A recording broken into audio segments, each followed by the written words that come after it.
একবার হুইসপারিং পাইন্সের মন্ত্রমুগ্ধ বনে জায়ফল নামে একটি কৌতূহলী ছোট্ট কাঠবিড়ালি বাস করত। জায়ফল অন্বেষণ করতে পছন্দ করত এবং একদিন জঙ্গলের মধ্য দিয়ে ঘোরাঘুরি করার সময় সে দুটি প্রাচীন ওক গাছের মধ্যে অবস্থিত একটি রহস্যময় দরজায় হোঁচ খেয়েছিল, চওড়া চোখ এবং নাক দিয়ে।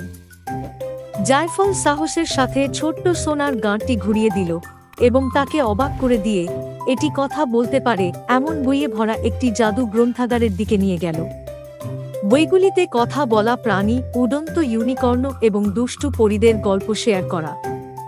জায়ফলের মধ্যে উত্তেজনা ছড়িয়ে পড়ে কারণ সে জ্ঞানী বুড়ো পেঁচার সাথে বন্ধুত্ব করেছিল, প্রফেসর হুটিংটন, যিনি তাকে পশুদের ভাষা শিখিয়েছিলেন। জায়ফল শীঘ্রই আবিষ্কার করেছিল যে তার একটি বিশেষ উপহার রয়েছে, বনের সমস্ত প্রাণীকে বোঝার এবং কথা বলার ক্ষমতা। শব্দটি দ্রুত ছড়িয়ে পড়ে এবং শীঘ্রই একসময়ের নীরব জঙ্গল লোমশ ক্রিটার এবং পালকযুক্ত বন্ধুদের মধ্যে কথোপকথনের সাথে গুঞ্জন করছিল। জায়ফলের নতুন পাওয়া উপহার হুইসপারিং পাইন্সে সম্প্রীতি এবং হাসি এনেছে, এটিকে সমগ্র বনভূমিতে সবচেয়ে সুখী জায়গা করে তোলে। এবং তাই জায়ফলের দুঃসাহসিক কাজগুলি অব্যাহত ছিল, যেহেতু সে এবং তার বন্ধুরা এখন ভাগ করে নেওয়া জাদুকরী জগৎটি অন্বেষণ করেছিল, যা মুগ্ধ বন জুড়ে আনন্দ এবং বন্ধুত্ব ছড়িয়েছিল।